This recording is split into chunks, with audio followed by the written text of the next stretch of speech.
عمر بن عبدالعزیز جس تخت پر بیٹھے اس پر سلیمان تھا، اس پر ولید تھا، اس پر عبد الملک تھا. ان تینوں نے اپنے من کو راضی کیا، عمر بن عبدالعزیز نے اپنے رب کو راضی کیا. جب عمر بن عبدالعزیز کا وقت آیا مرنے کا تو انہوں نے بلایا رجا بن حیوہ سے، فرمایا کہ میں نے عبد الملک بن مروان چاچا بھی تھے سسر بھی تھے، ان کی بیٹی فاطمہ سے شادی ہوئی تھی. میں نے اس کو قبر میں اتارا، کفن کی گرہ کھول کے دیکھا تو اس کا چہرہ قبلے سے ہٹ چکا تھا، رنگ کالا سیاہ پڑ چکا تھا. عبد الملک بن مروان گورا چٹا تھا، یہ جگہ سرخ تھی، کالا. پھر میں نے ولید کو قبر میں اتارا، اس کا بیٹا 10 سال حکومت کی، اس نے 21 سال حکومت کی، اس نے 10 سال کی، ولید بن عبد الملک. میں نے اس کے کفن کی گرہ کو کھول کے دیکھا تو اس کا رنگ سیاہ ہو چکا تھا اور قبلہ کی طرف سے چہرہ پھر چکا تھا. پھر سلیمان کا واقعہ تو ابھی سنایا. پھر سلیمان کو قبر میں اتارا اور اس کے کفن کی گرہ کو کھول کے دیکھا تو اس کا چہرہ قبلے سے ہٹ چکا تھا. اب میں جا رہا ہوں، مجھے دیکھنا. پہلے تینوں نے حکومت کی پوجا کی اور عمر بن عبدالعزیز نے اپنے اللہ کی پوجا کی. انہوں نے ایک بڑا عجیب خطبہ دیا جب خلیفہ بنے. اے لوگو، بچپن میں شعر و شاعری کا شوق تھا تو میں شاعر بنا، تھوڑا سا اٹھان ہوئی تو علم کا شوق لگا، میں نے علم حاصل کیا. جوان ہوا تو فاطمہ بنت عبد الملک سے عشق ہوا، میں نے اس سے شادی کی. اب اللہ نے مجھے حکومت دے دی ہے، اب تم دیکھو کہ میں اس سے اپنے اللہ کو راضی کروں گا. ہمارے حکمران تو ووٹ سے آتے ہیں اور چلے جاتے ہیں 4-5 سال کے بعد، ان کی وراثت میں حکومت آ رہی ہے اور 3 بر اعظم پر حکومت ہے اور ایسا روب دبدبہ ہے بنو امیہ کا، کوئی ان کے سامنے سر نہیں اٹھا سکتا. اور یہ بندہ 2 سال 2 مہینے 3 بر اعظم میں زکوٰۃ لینے والا کوئی نہ بچا، 3 بر اعظم میں سوال کرنے والا کوئی نہ بچا، 3 بر اعظم میں ظالم کوئی نہ بچا، 3 بر اعظم میں مظلوم کوئی نہ بچا. لیکن خود کیسا رہا؟ گھر آئے، فاطمہ بڑے اچھے دن گزرے ہیں، اب امتحان ہے، میں تیرا حق نہیں ادا کر سکوں گا، طلاق لینی ہے میں حاضر ہوں، ساتھ دینا ہے تو میرے اپنے حق معاف کرو، اپنے حق معاف کرو. فاطمہ جیسی عورت انسانی تاریخ میں کوئی نہیں آئی سیاسی لحاظ سے. سیاسی دادا مروان بادشاہ، باپ عبد الملک بادشاہ، بھائی ولید بادشاہ، دوسرا بھائی سلیمان بادشاہ، تیسرا بھائی ہشام بادشاہ، چوتھا بھائی یزید بادشاہ اور اپنا خامند بادشاہ. 7 نسبتوں سے یہ عورت شہزادی ہے. کائنات انسانی تاریخ میں اتنی بڑی عورت کوئی نہیں آئی. سیاسی. فاطمہ کہنے لگیں، عمر میں نے سکھ کے دن تیرے ساتھ گزارے ہیں، دکھ میں تجھے چھوڑ کے نہیں جاؤں گی، جاؤ میں نے اپنے سارے حق معاف کیے. پھر حضرت عمر بن عبدالعزیز کی راتیں اور دن کیسے گزرے؟ فاطمہ بنت عبد الملک فرماتی ہیں 2 سال 2 مہینے میں وہ میرے بستر پر میرے ساتھ نہیں لیٹے، انہیں غسل کی ضرورت نہیں پیش آئی. مصلے پہ بیٹھتے اور روتے وہیں سو جاتے اور روتے وہیں سے اٹھتے. پر 3 بر اعظم میں ظالم کوئی نہ بچا، مظلوم کوئی نہ بچا، زکوٰۃ لینے والا کوئی نہ بچا، بھکاری بھیک مانگنے والا کوئی نہ بچا. 3 بر اعظم کو ایسے صاف کر دیا. یہ فیصل آباد بھی ان کی حکومت میں شامل تھا، چونکہ ملتان وہ بمبئی تک اور ملتان دیپال پور تک یہ سارا علاقہ ملتان میں آتا ہے. اور محمد بن قاسم نے ملتان فتح کیا ولید کے زمانے میں. اپنی حکومت کو اللہ کی رضا کے لیے استعمال کیا. کیسے استعمال کیا؟ سارے مال فاطمہ کا سارا زیور بیت المال میں ڈال دیا. تنخواہ پہ آ گئے، عید کا موقع آیا، بچوں نے ماں سے کہا، 12 بچے تھے، بچیاں 12 بچیاں، ہمیں کپڑے لے کر دو، عید آ رہی ہے، ہر آدمی اپنے بچوں کے لیے کپڑے لے رہا ہے. ہمارے بچے بھی کہہ رہے ہیں کپڑے لیں، جاؤ بھائی لو. فاطمہ کے پاس عمر 3 بر اعظم کے بادشاہ کے بچے آ رہے ہیں، ماں جی عید آ رہی، کپڑے تو لے دیں، ابا سے کہیں. کہ ابا سے بات کرتی ہوں. ابا تشریف لائے، خزانے لبالب بھرے ہوئے گندم کے ڈھیر کی طرح، کہ امیر المومنین بچے کپڑے مانگ رہے ہیں. فاطمہ میرے پاس تو پیسے نہیں، میں کہاں سے کپڑے لے کر دوں، میرے پاس تو پیسے کوئی نہیں.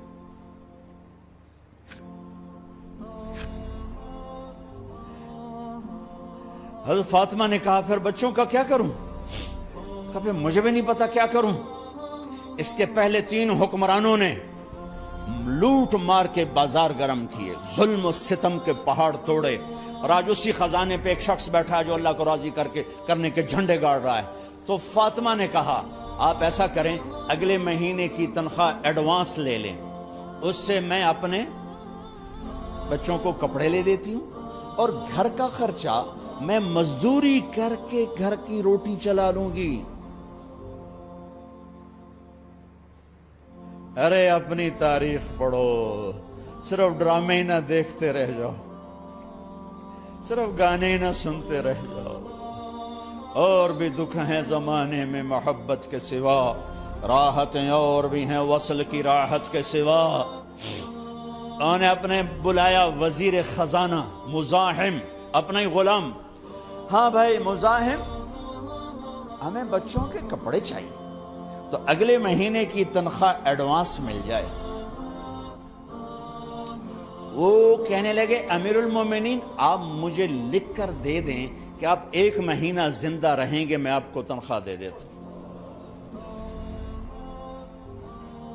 عمر بن عبدالعزیز سر جھکایا، اٹھے، گھر گئے. فاطمہ میرے بچوں سے کہہ دو کہ تمہارا باپ کپڑے لے کے نہیں دے سکتا. اپنی تاریخ تو دیکھو.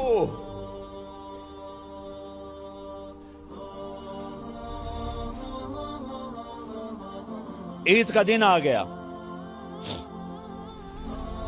خلیفہ وقت عید کی نماز پڑھاتے تھے، نمازیں بھی خلیفہ وقت پڑھاتے تھے. بنو امیہ کا خاندان ملنے کے لیے آ رہا ہے. سارے سرداروں کے بیٹے اعلیٰ پوشاک، اعلیٰ لباس، ملنے آ رہے ہیں. تھوڑے دیر بعد دیکھا تو بچے بھی ملنے آ رہے ہیں. امیر المومنین کی حیثیت سے بچے باپ کو ملنے آ رہے ہیں، اور ان کے جسموں پر پرانا لباس ہے. حضرت عمر انہیں دیکھ کر ادھر اپنے سرداروں کے بچے دیکھے تو زرق برق پوشاکیں، اپنے بچوں کو دیکھا. ارے اس باپ سے پوچھو جو سب کچھ کر سکتا ہو اور پھر مٹھی بند کر لے کہ نہیں میں نے حرام کی طرف نہیں جانا. بچوں کو دیکھا تو آنکھیں ڈبا گئیں، آنکھوں میں آنسو آ گئے. فرمایا میرے بچوں آج تمہیں اپنے باپ سے گلہ تو ہوگا کہ آج ہمارے باپ نے کپڑے ہی نہ لے کے دیے. ان کے ایک بیٹے ہیں عبد الملک، ان سے بھی 4 رات آگے تھے، ان سے پہلے ہی فوت ہو گئے تھے. کہنے لگے ابا جان آپ کو مبارک ہو، آپ نے قومی خزانے میں بددیانتی نہیں کی ہے، آپ کو مبارک ہو. آج ہمارا سر بلند ہے، ہم شرمندہ نہیں ہیں، ہم شرمندہ نہیں ہیں. انسانوں کو کپڑوں پہ نہیں تولا جاتا. آج کا میرا دیس کا مالدار اتنا فقیر ہو گیا ہے، اتنا چھوٹا ہو گیا ہے کہ وہ اپنا تعارف کروانے کے لیے 50 لاکھ کی گھڑی لیتا ہے، 6 لاکھ کا جوتا لیتا ہے. آج کی بیگم اتنی چھوٹی ہو گئی ہے کہ اپنے قد کو بڑا کرنے کے لیے وہ 10 لاکھ کا ہینڈ بیگ لیتی ہے کہ دیکھو میرا بیگ 10 لاکھ کا ہے. ارے میری بہن تو 10 ٹکے کی بھی نہیں رہی اگر تو نے بیگ سے اپنے آپ کو بڑا بنایا. او میرے دوست تو 2 ٹکے کا نہیں ہے اگر تو 10 لاکھ کے جوتے اور 50 لاکھ کی گاڑی سے اور 50 لاکھ کی گھڑی سے اگر تو بڑا بننا چاہتا ہے. ارے اس دھوکے سے نکلو. برینڈڈ کہاں جا رہے ہو؟ جب تم اپنی ذات میں بے قیمت ہو تو رب ذوالجلال کی قسم تمہاری گھڑیاں، تمہارے بیگ، تمہاری گاڑیاں، تمہارے بنگلے تمہاری عزت کو بڑھا نہیں سکتے۔ ابا جان آج ہمارا ساڈا ایتھے سر آ گیا، سانو آج ساڈی عید ہو گئی کہ ساڈے ابے آج خیانت نہیں کی تھی۔ آج ہم خوشی سے بلند ہیں کہ ہمارے باپ نے بددیانتی نہیں کی۔ گھر میں تشریف لائے، کہنے لگے فاطمہ کچھ پیسے ہیں، میرا انگور کھانے کو جی چاہ۔ بس فاطمہ رونے لگی۔ فرمایا امیر المومنین خزانہ تو بھرا پڑا ہے، 1 درم کا بھی تیرا حق نہیں ہے کہ تو 1 درم لے کے انگور خرید لے۔ تو تھوڑا پٹھے، فاطمہ میں جہنم نہیں برداشت کر سکتا۔ او میرے بھائیو جو دن رات سود میں پھنس چکے ہو، جو دن رات جوے شراب میں پھنس چکے ہو، کیسے اللہ کے سامنے سرخرو ہو کر کھڑے ہوگے؟ فاطمہ میں جہنم نہیں برداشت کر سکتا۔ نہیں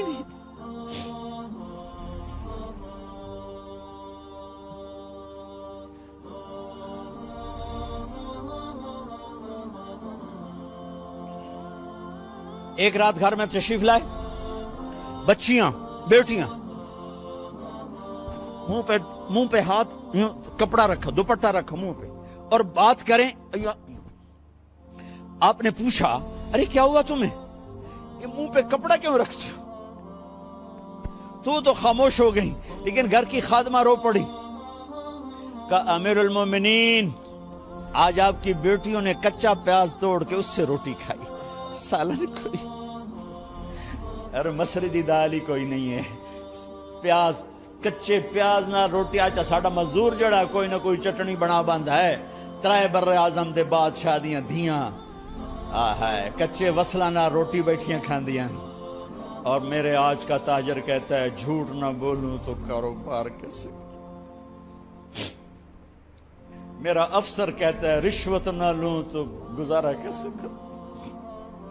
تو عمر بن عبدالعزیز پھس پہ ہچکیوں کے ساتھ روئے کہ میری بچیوں میں تمہیں بڑے اچھے کھانے کھلا سکتا ہوں پر میں جہنم کی آگ برداشت نہیں کر سکتا۔ بھائیو اس بندے نے اپنے آپ کو ذبح کر دی، اللہ کو راضی کرنے کے لیے ذبح کر دی، اپنی ذات کو، اپنے جذبات کو، اپنے احساسات کو۔ جب گورنر ہوتے تھے نا تو حضرت فاطمہ کی ایک باندی تھی، ان سے انہیں عشق ہو گیا، تو اپنی بیگم سے کہتے یہ باندی مجھے گفٹ کر دو، وہ کہتی میں نہیں کرتی۔ جب یہ خلیفہ بنے کئی دفعہ ان سے کہتے مجھے ہدیہ کر دو، مجھے دے دو، وہ کہتی میں نہیں دیتی، میں نہیں دیتی۔ جب یہ خلیفہ بنے تو ان کی بیگم نے اس باندی کو نہلایا، خوبصورت زیورات سے سجایا، عالی شان میک اپ کیا اور اس کا ہاتھ پکڑ کے لائی، امیر المومنین یہ آپ کی خدمت میں گفٹ ہے۔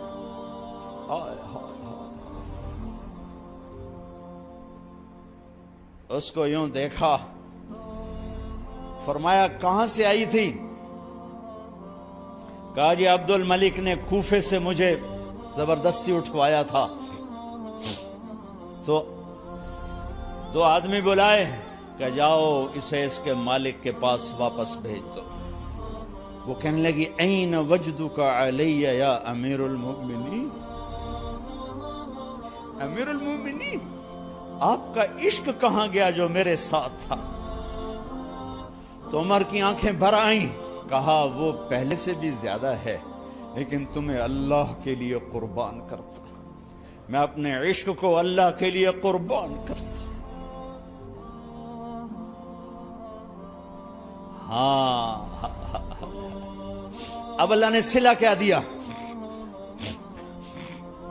جب انتقال ہوا ہونے لگا تو بلایا رجا کو، جو میں بات پہلے چھوڑ کے ادھر ان کی تھوڑی سیرت بتائی کہ رجا اب میں مرنے لگا ہوں، عبد الملک کالا ہو گیا تھا، ولید کالا ہو گیا تھا، سلیمان کالا ہو گیا تھا۔ یہ کیوں کالے ہوئے تھے؟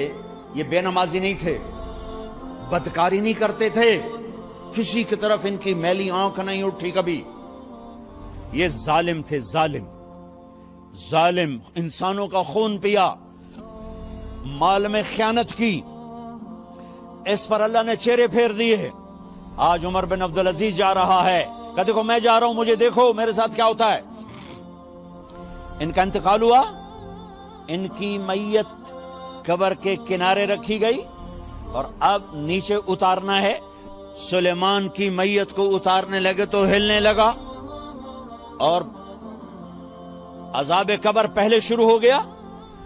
عمر کی میت کو جب قبر کے قریب کیا گیا، ایسے ہوا کا جھونکا آیا، ایک پرچہ ایسے لہراتا ہوا یوں آیا، یوں آیا، یوں آیا اور عمر کے سینے پر گر گیا۔ لوگ کٹھے ہو گئے، پرچے کو کھول کے دیکھا گیا تو اس پہ لکھا تھا بسم اللہ الرحمن الرحیم، براءۃ من اللہ لعمر بن عبد العزیز من النار۔